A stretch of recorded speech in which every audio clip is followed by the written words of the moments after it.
حدیث میں آیا ہے کہ ایک انسان اللہ کے ہاں جب پیش ہوگا تو جو تحفہ یا ہدیہ وہ خدا کی خدمت میں پیش کر سکے گا وہ کوئی بھی ہدیہ اس شے سے بڑھ کر نہیں ہو سکتا کہ جو خود اسی کی ذات سے صادر ہوا ہے، اسی کو کلام کی اس کی خدمت میں پیش کریں تو یہی اس کے لیے سب سے بڑا تحفہ ہے۔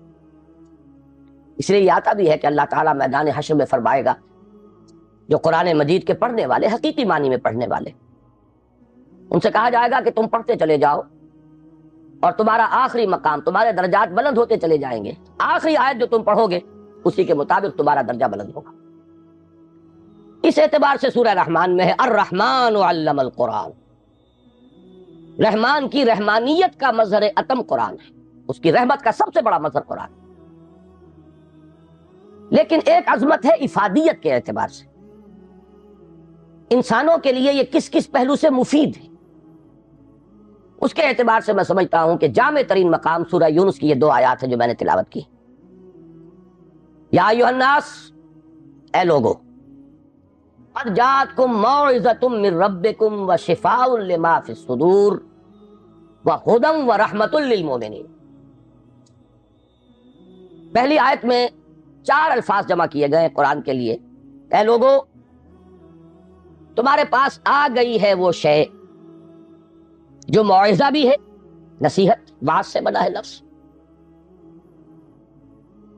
موعظۃ وشفاء لما فی الصدور، اور جو کچھ سینوں میں روگ ہیں ان کا مداوع، ان کی شفا، ان کا معالجہ، وہدی، اور ہدایت، رہنمائی، ورحمۃ للمؤمنین، اور رحمت اہل ایمان کے حق میں۔ اس کے بعد فرمایا، میں ان 4 الفاظ کی شرح بعد میں کروں گا، لیکن دوسری آیت کا مفہوم بھی سامنے آ جائے تو اس پہلی آیت کی عظمت جو ہے وہ نکھر کر سامنے آئے گی۔ قل بفضل اللہ وبرحمتہ، اے نبی ان سے کہہ دیجئے یہ اللہ تعالیٰ کے فضل اور اس کی رحمت کا مظہر ہے کہ اس نے یہ کلام نازل فرمایا۔ فبذالک فلیفرحوا، تو چاہیے کہ اس پر خوشیاں منائیں، جشن منائیں کہ اللہ کا یہ فضل اور اللہ کی یہ رحمت ہمارے شامل حال ہوئی، ہمیں عطا ہوئی۔ هو خیر مما یجمعون، یہ ان تمام چیزوں سے زیادہ قیمتی اور بہتر ہے جو یہ جمع کرتے ہیں، دولت، مال و اسباب، آسائشوں کا ساز و سامان، راحت کی مختلف چیزیں جو بھی انسان جمع کرتا ہے۔ هو خیر مما یجمعون، ان تمام چیزوں سے جنہیں یہ جمع کرتے ہیں، جن کی قدر و قیمت کا ان کے قلب پر کوئی نقش ہے، ان سب سے کہیں بہتر، کہیں قیمتی، کہیں وقی، کہیں زیادہ قابل قدر شے یہ۔ خوشی منانی ہو تو اس پر مناؤ، جشن منانا ہو تو اس کا مناؤ۔ اب آئیے پلٹ کر ان 4 الفاظ کے اندر ایک بڑا گہرا معنوی ربط ہے۔ عام طور پر آپ دیکھتے ہیں قرآن مجید اپنے لیے ایک ہی لفظ استعمال کرتا ہے، ہدن، الف لام میم ذالک الکتاب لا ریب فیہ ہدی للمتقین۔ اصل شے ہدایت ہے، رہنمائی۔ ابھی رمضان مبارک کی آمد آمد ہے، اس کا جو ذکر ہے سورہ بقرہ ہی میں، شہر رمضان الذی انزل فیہ القرآن ہدی للناس وبینات من الہدی والفرقان۔ لفظ ہدایت کو 2 مرتبہ ایک ہی آیت میں دہرایا، لوگوں کے لیے ہدایت و رہنمائی، اور ہدایت بھی بالکل روشن، مبرہن، بینات، ایج پیچ نہیں، کوئی معمے حل نہیں کرائے گئے، کوئی منطق کی پیچیدگیوں میں نہیں الجھایا گیا۔ تو اصل تو ہے ہدایت اور رہنمائی، لیکن یہ مقام اس اعتبار سے بڑا منفرد ہے کہ اس سے پہلے 2 الفاظ لائے، اس کی حکمت کی طرف متوجہ کر رہا ہوں۔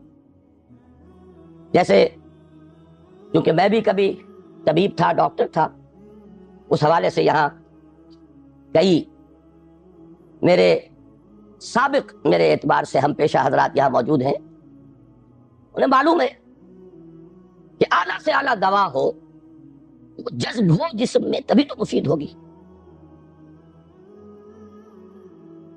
بڑی سے بڑی بات، اعلیٰ سے اعلیٰ کلام، عمدہ سے عمدہ ہدایت، بہترین سے بہترین حکمت، اگر دل سخت ہو گیا تو مرد ناداں پر کلام نرم و نازک بے اثر۔ پھول کی پتی سے کٹ سکتا ہے ہیرے کا جگر، مرد نادا پر کلام نرم و نازک بے اثر. یہ دل کی سختی جسے قرآن کہیں کہتا ہے رین کلا بل ران علی قلوبہم، ان کے دلوں پر زنگ لگ چکا. حدیث میں بھی آیا ہے ان هذه القلوب لتصدع، ان دلوں کے اوپر زنگ آ جاتا ہے. کما یصدع الحدید اذا اصابہ الماء، جیسے کہ لوہا جو ہے زنگ آلود ہو جاتا ہے جب پانی اس پر پڑے.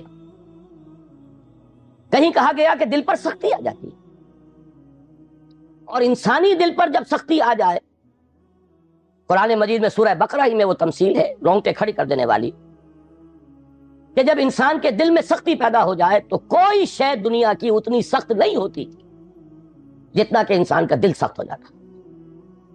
ثم قست قلوبکم فہی کالحجارۃ او اشد قسوۃ فإن من الحجارۃ لما یشقق فیخرج منہ الماء وإن منها لما یہبط من خشیۃ اللہ.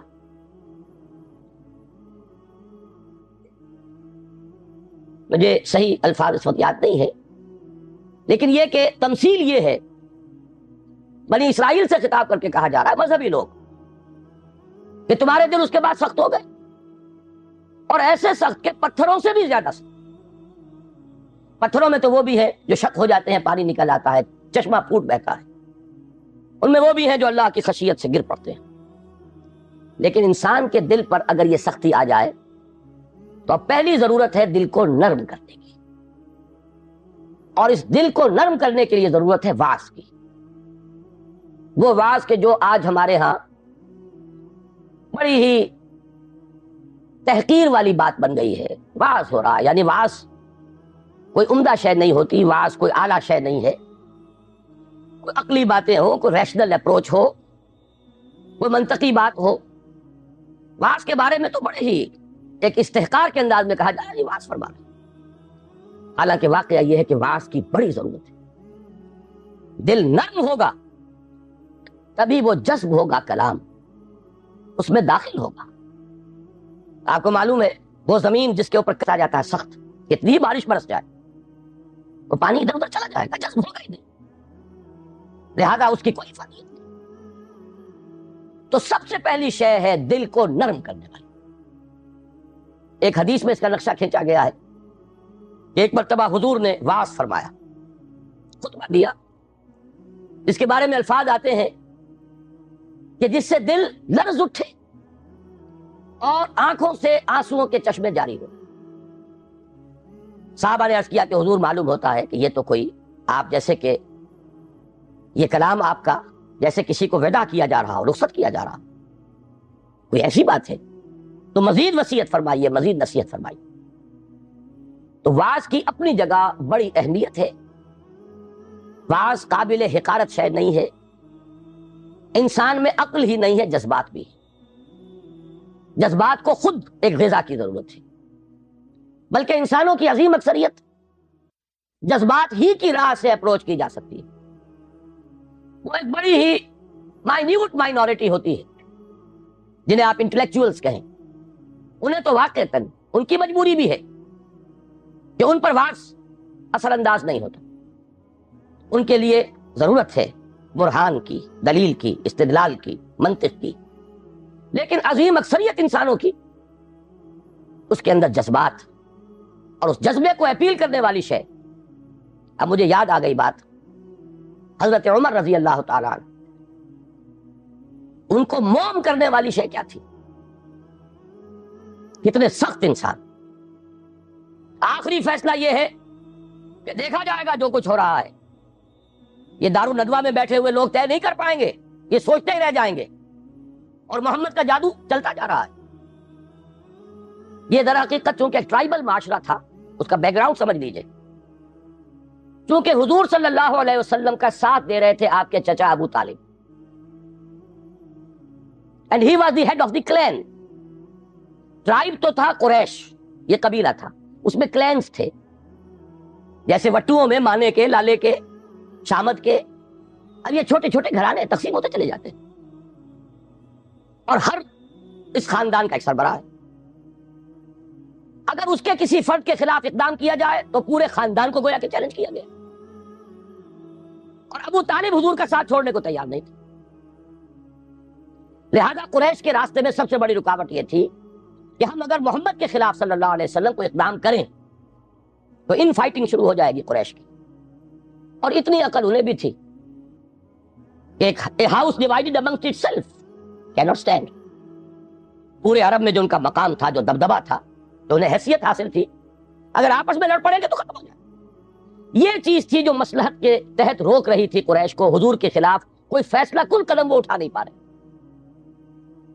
لیکن حضرت عمر نے فیصلہ کر لیا کہ کموٹ میں اب جو ہوگا دیکھا جائے گا، میں اب ایک دفعہ تو یہ جھگڑا چکا کے آؤں.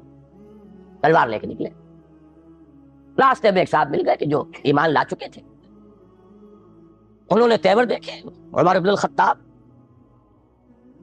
جس بات کا فیصلہ کر لے کر گزرنے والا، بڑی حکمت سے ڈائیورٹ کیا. کہاں چلے؟ بس میں اب قصہ چکانے جا رہا ہوں، یہ روز کی کلکل جو ہے اب ختم ہونی چاہیے. انہوں نے جو تیور دیکھے، فرمایا کہ تمہاری تو اپنی بہن ایمان لے آئی، تمہارے بہنوں ایمان لے آیا. اب وہ جو جلال اور غضب، اس کا میں اور آپ اندازہ نہیں کر سکتے جس کے ساتھ وہ گئے ہیں اپنی بہن کے گھر. اور جس طرح مارا پیٹا ہے بہنوئی کو بھی حضرت سعید ابن زید رضی اللہ تعالی عنہ اور فاطمہ بنت خطاب حضرت عمر کی ہمشیرہ. ایک جملہ نکلا ہے بہن کی زبان سے، لہو لہان ہو گئی ہے بہن بھائی اور بہنوئی بھی. عمر چاہے تم ہمیں ہلاک کر دو لیکن اب اس دین کو ہم چھوڑنے والے نہیں. ایک جملہ ہے، موم کی طرح پگھل کر رہ گیا عمر. اس میں کوئی انٹلیکچوئل اپیل تو نہیں تھی، کوئی دلیل تو نہیں تھی، کوئی منطقی اپروچ نہیں تھی، کچھ بھی نہیں. یہ معلوم ہوا کہ انسان کے اندر، عمر جیسے شخص کے اندر بھی جذبات ہیں. تو معلوم یہ ہوا کہ انسانوں کی ایک عظیم اکثریت ہے جس کو جب تک کہ یہ اوپر کا کرسٹ نہ اترے گا لاکھ موتی بکھیرتے رہیے. مرد ناداں پر کلام نرم و نازک بے اثر. تو سب سے پہلی یہ ضرورت ہے دل کے اس کرسٹ کو نرم کرنے کی، تاکہ جذب تو ہو، دوا اندر اترے تو صحیح. کیوں بجان در رفت جان دیگر شبد، جب جان کے اندر اتر جائے گی یہ شے تب تو انقلاب آ جائے گا، لیکن اترے تو صحیح. اس کے لیے اس کرسٹ کو توڑنا ضروری ہے.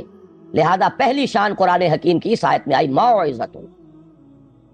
یہ دوسری بات ہے کہ ہم نے واعظ کے اعتبار سے بھی وہ ناقدری کی ہے قرآن کی کہ اس کو واعظ کے میدان سے بھی نکال دیا گیا تھا. اور آج کی بات نہیں، آج تو خیر واعظ ہی کو گالی بنا دیا گیا، لیکن بہت عرصے پہلے واعظ بھی ہوتے تھے تو وہ مثنوی مولانا روم سے ہوتی تھی. علامہ اقبال نے جو مرثیہ کہا ہے، واعظ دستاں زنو افسانہ بند، مانیے او پست و حرف او بلند، از ضعیف و شاد و مرسل کارے ہو، از خطیب و دیلمی گفتارے ہو. واعظ ہوتے تھے بڑی ہی کمزور حدیثوں کے بل پر، بڑی ہی بے سرو پا روایات اور حکایات کے بل پر، یا اشعار کے بل پر، قرآن کے بل پر. حالانکہ سب سے بڑا موعظہ واعظ نصیحت. تو پہلا لفظ یہ ہے. اب آگے چلیے، شفاء لما فی الصدور. اندر جذب ہوگا تو اب اندر کی جو بیماریاں ہیں، جو روگ ہیں، ان کا ازالہ ہوگا. یہ کون سے بیماریاں ہیں؟ کہنے کو تو ایک کے اندر ہاتھی کے پاؤں میں سب کے پاؤں. حب دنیا یہ سب سے بڑا روگ ہے. اس کا سب سے بڑا مظہر حب مال. الہاکم التکاثر حتی زرتم المقابر. ایک اور مظہر حب جاہ، اقتدار کی حوث، میرا ڈنکا بج رہا ہو، شہرت کی طلب. یہ ہے وہ تمام روگ. ان روگوں کا علاج قرآن حکیم، شفاء لما فی الصدور. اچھی طرح سمجھ لیجئے، یہ روگ نہ نکلیں گے تو قرآن کو بھی انسان کاروبار بنائے گا. علم را برتن زنی مارے بود، وہی علم ہے کہ جو انسان کو سانپ کی طرح ڈسے گا. یارے بود نہیں ہوگا وہ جب تک کہ اندر سے یہ روگ نہ نکلے ہوئے. اس کو بھی حصول دولت کا ذریعہ بنائے گا، اس کو بھی شہرت کے حصول کا ذریعہ بنائے گا، اسے بھی اقتدار ایسا سچ نہیں، قرب اقتدار کا ذریعہ بنائے گا. قریب تو پہنچے، بنا ہے شاہ کا مصاحب پھرے ہے اتراتا، کہیں تو موقع ملے. علم اور اعلیٰ ترین علم. فتویٰ فروشی بھی ہوگی، دین فروشی ہوگی، جب تک کہ یہ اندر کے روگ نہ نکلے. لہذا دوسرا مرحلہ اس اصل کام سے پہلے ہدن، ہدایت تو تب ہوگی جبکہ پہلے یہ جذب ہو کر اندر کے گند نکالے، ان کا ازالہ کرے. حب دنیا کی جڑ کاٹے، حب مال کی جڑ کاٹے، حب جاہ کی جڑ کاٹے، شہرت کی طلب کی جڑ کاٹے.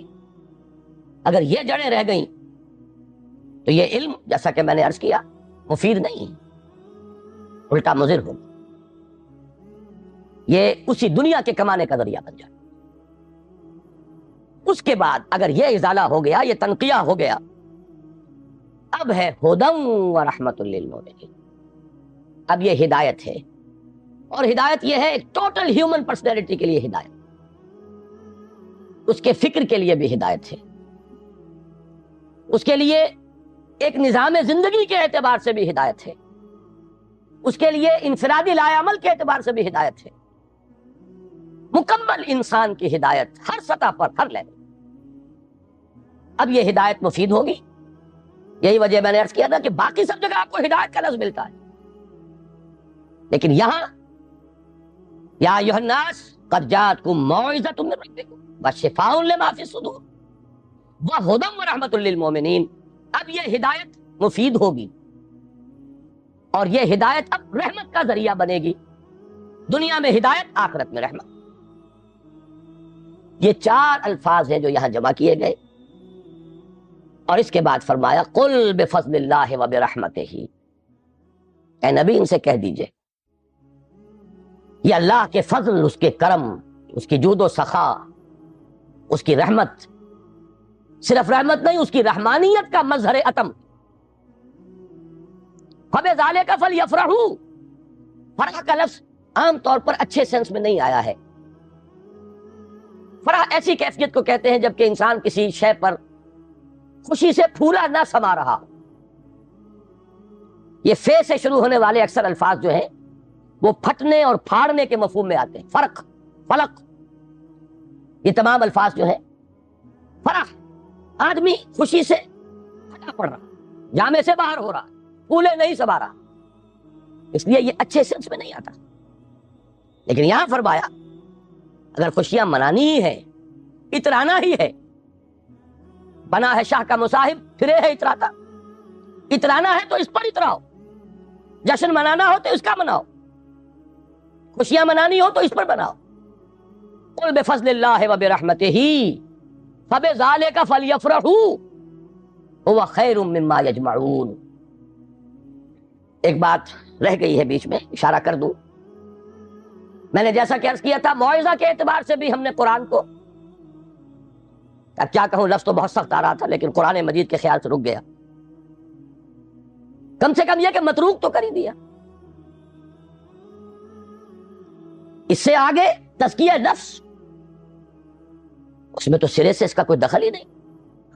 اس کے لیے تو کچھ اور اذکار ہوں گے، کچھ اور مراقبے ہوں گے، کچھ اور میڈیٹیشنز ہوں گی، کچھ اور ریاضتیں ہوں گی، کچھ اور تپسیائیں ہوں گی، کچھ اور آسن لیے جائیں گے ادھر سے ادھر سے، کہیں جوگیوں سے اور کہیں نو افلاطونی، نیو پلیٹونزم، افلاطونی نظریات، نو افلاطونی نظریات. یہ ہے کہ جو ہمارے ہاں تزکیہ نفس کے لیے بورو کی گئی ہیں چیز. حالانکہ شفاء لما فی الصدور قرآن کہہ رہا، خود قرآن اندر کے سارے گند دھونے والا، اندر کے سارے روگ ان کا ازالہ کرنے والا تو قرآن. وَنُنَزِّلُ مِنَ الْقُرْآنِ مَا هُوَ شِفَاءٌ وَرَحْمَةٌ لِّلْمُؤْمِنِينَ وَلَا يَزِيدُ الظَّالِمِينَ إِلَّا خَسَارًا. ہم اتار رہے ہیں اس قرآن میں سے وہ شے جو شفا ہے اور رحمت ہے اہل ایمان کے حق میں، لیکن ظالموں کے لیے خسارے ہی کا اضافہ کرتا ہے. وہ ظالم کون ہے؟ جن کے اندر وہ روگ ہے باقی. تو اس کے لیے بھی علامہ اقبال نے کہا، صوفیوں کا حال، صوفیے پشمینہ پوشو حال مست، از شراب نغمہ قوال مست،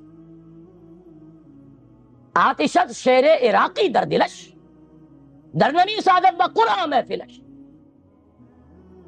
پشمینہ پوش بھی ہے، حال مست بھی ہے، قوال سے وجد آ رہا ہے، قوالی سے حال.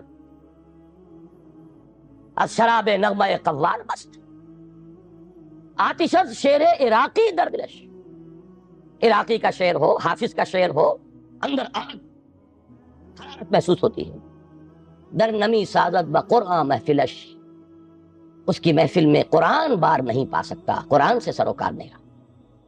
دونوں اعتبارات سے ہم نے قرآن کو ساقط کیا، خارج البلد کیا. اس سے زیادہ سخت لفظ زبان پہ لا نہیں سکتا. بہرحال یہ ایک ہدیہ تھا جو میں نے آج آپ کے لیے طے کیا کہ پیش کروں. اب اس کے حوالے سے آگے مولانا روم ہی کا ایک شعر عرض کر دوں کہ ای قدر گفتیم باقی فکر کرو. ہر دفعہ وہ ساری کتھا جو ہے دہرانے کی ضرورت نہیں ہے. اتنا کچھ عرض کر دیا گیا، اب آگے غور کیجئے، سوچئے، فکر کرو. ہم کیا کر رہے ہیں؟ اس قرآن کا مقام ہم نے کیا سمجھا ہے؟ اس قرآن سے ہمارا تعلق کس نوعیت کا ہے؟ بآیاتش ترا کار جزئی نیست کہ از یاسین او آسا بمیری. اس قرآن کی آیات سے تمہارا یہی سروکار رہ گیا ہے کہ عالم نزا میں سورہ یاسین سنا دو، جان آسانی سے نکل جائے، مشکل جو ہے مرحلہ آسان ہو جائے. یہ صرف ایصال ثواب یا حصول ثواب کا ایک آلہ بن گیا. کیا کر رہے ہیں اس قرآن کے ساتھ؟ اس کی قدر و قیمت کا کیا اندازہ ہم نے کیا؟ بہرحال جو بھی ربع صدی لگائی ہے آپ کے شہر لاہور میں، سن 65 میں منتقل ہوا تھا، یہاں 90 آ گیا ہے. اب تو ربع صدی میں تو کوئی کمی نہیں رہی. اور پہلی جو 2 تقریریں کی تھی مسلمانوں پر قرآن مجید کے حقوق، سوچو صدر ایوب کا دور تھا، وہ جشن منایا گیا تھا، 1400 سالہ جشن نزول قرآن. اور وہ بھی اصل میں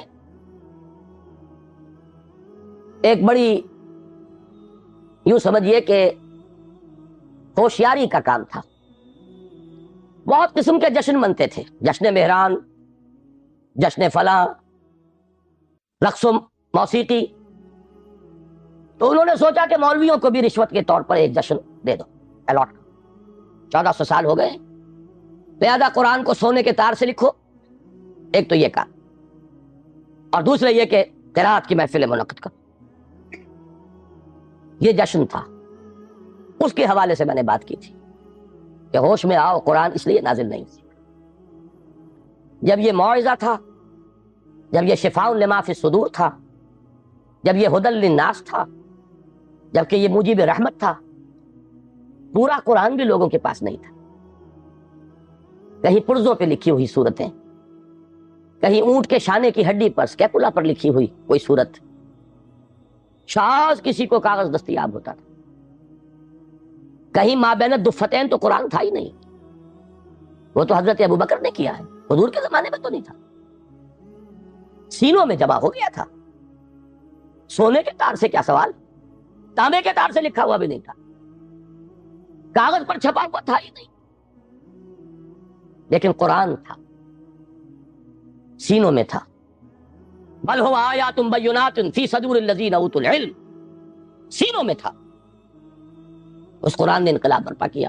آج ہم 1,000 روپے کا نسخہ جو ہے خرید کر بچیوں کو جہیز میں دیتے ہیں، لیکن یہ کہ وہ قرآن حقیقت میں نہیں ہے. لا یبقى من الاسلام الا اسمہ ولا یبقى من القرآن الا رسمہ، رسم الخط ہے. تو دوڑ پیچھے کی طرف ہے گردش ایام، تو ضرورت ہے لوٹنے کی قرآن کی طرف. اس لوٹنے کے لیے اپنی جگہ پر خود بھی آدمی طے کرے. جو کمی ہے، اگر قرآن مجید آپ نے ناظرہ بھی نہیں پڑھا ہے تو شرمائیے نہیں، اس کمی کی تلافی اب کیجیے. اور میں کہا کرتا ہوں کہ حضور کی بسم اللہ ہوئی تھی 40 برس کی عمر میں، جب قرآن کی پہلی آیت نازل ہوئی ہے اور حکم ہوا اقرا، آپ نے یہ کہا تھا ماں انا بقاری، میں تو پڑھنے والا نہیں ہوں، پڑھا ہوا نہیں. 40 برس کی عمر تھی تب قرآن پڑھنا شروع. It's never too late. قرآن پڑھیے، قرآن سمجھیے، قرآن پر عمل کیجیے. اگر اللہ نے آپ کو فہم کی ایک بلند تر سطح پر، ہائر لیول آف کانشیسنس پر فائز کیا ہے، اسی لیول کے قرآن کو پڑھیے. یہ قرآن نہیں ہے، اس میں ہزاروں قرآن، ہر شعور کی سطح کا ایک قرآن اس میں علیحدہ موجود، اور ہر دور کی علمی سطح پر، اس کے افق پر ایک خورشید تازہ کے مانند یہ قرآن طلوع ہوگا، لیکن ضرورت ہے اس میں لگنے کی، کھپنے کی، اس میں ڈوبنے کی، اس میں غوطہ زنی کی۔ قرآن میں ہو غوطہ زن ہے مرد مسلمان، اس سے ذرا آگے بڑھیے۔ اللہ نے دولت دی ہے، لگائیے اس کام میں، اور اللہ نے اولاد دی ہے جو سب سے بڑا ایسٹ ہے انسان، جو اصل صدقہ جاریہ ہے، تو لگائیے اس کام میں۔ ابھی میرے ایک بڑے عزیز دوست، بڑی قدر ہے میری نگاہ میں ان کی، ایئر فورس میں بڑے اونچے مقام پر ہیں، وہ فرما رہے تھے کہ میں نے اپنے بعض عزیزوں سے یہ کہا کہ قرآن کالج میں بچوں کو داخل کرائیں، لیکن معلوم ہوا کہ آپ کے ہاں تو وہ اردو میڈیم ہے۔ اب اونچی سوسائٹی وہ تو اردو میڈیم میں اپنے بچے کو نہیں بھیجے گی، آپ کوشش کریں۔ میں نے کہا کہ ٹھیک ہے، سوچیں گے اس پر۔ بات سمجھ لیجئے کہ قرآن کالج آپ کے معاشرے کی ان ضرورتوں کو پورا کرنے کے لیے نہیں ہے، قرآن کالج ان دیوانوں کے لیے ہے جو طے کر لیں کہ ہمارا مطلوب و مقصود دنیا نہیں آخرت، اور اولاد کو لگانا اس لیے کہ وہ قرآن کی ٹارچ ہاتھ میں لے کر دنیا کے لیے رہنمائی کا سر انجام دے سکے۔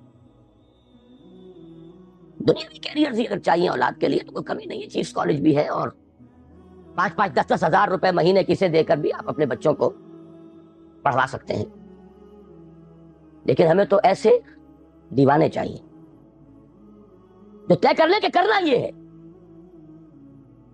اس کا ہے اصل کام، کمی اس کی ہے۔ ہم نے کالج، ہمارے پاس کہاں اتنے وسائل و ذرائع۔ کئی مرتبہ خیال آیا، میرے اپنے احباب کہتے رہے کوئی اعلیٰ درسگاہ جس میں کہ اونچے لوگ بھی آئے، میں کہتا ہوں صحیح ہے، آپ کی ضرورت، آپ کا خیال درست ہے، ہمیں کیٹر کرنا چاہیے اس لیول کی بھی ضرورت کو، ورنہ وہ جاتے ہیں، دلائل ہے، کیتھیڈرل میں جائیں گے، فلاں جگہ جائیں گے، وہاں جائیں گے، تو آپ کیوں نہیں اس طرح کا مدرسہ کھولتے؟ میں نے کہا کوئی کرے، مجھے اعتراض نہیں، بلکہ میری آشیرواد حاصل ہوگی، میرا تعاون ہوگا، لیکن میں اپنے اوپر یہ تہمت نہیں لے سکتا کہ قرآن کے نام پر میں کالج بناؤں اور اس میں بھی صرف وہی بچے داخل ہوں جن کے والدین 5-5 ہزار روپے فیس ادا کر سکیں۔ گویا کہ آج کا قرآن بھی صرف امراء کے لیے۔ یہ بات میرے لیے قابل قبول نہیں، مجھے تو خلوص چاہیے، جذبہ چاہیے، عزم چاہیے، پہلے سے طے کر لیں کہ ہمیں اس راستے پر جانا ہی نہیں، وہ چاہیے۔ وہ جو مولانا روم نے کہا کہ دی شیخ با چراغ، ایک شیخ دن کے وقت ہاتھ میں چلے ہوئے کسی کو تلاش کر رہا تھا، یہ کیا دماغ خراب ہوا، میں کسی انسان کو تلاش کر، انسان معرضوست، کہا گیا انسان نظر نہیں آ رہے، تو کہیں نہیں، مجھے تو نظر نہیں آ رہے، وہ تو بھیڑیے نظر آ رہے، نظر آ رہے، ازدام و دد ملوم ہوں، انسان معلوم، بھیڑ تو میں ملال مجھے ہو گیا ہے، میں تو تنگ آ گیا، انسانی لباس کیوں نہیں، بندروں اور سوروں کی کمی، نہ ملنے والی شے تو انسان ہے، انسان معرضوست، مجھے انسان چاہیے۔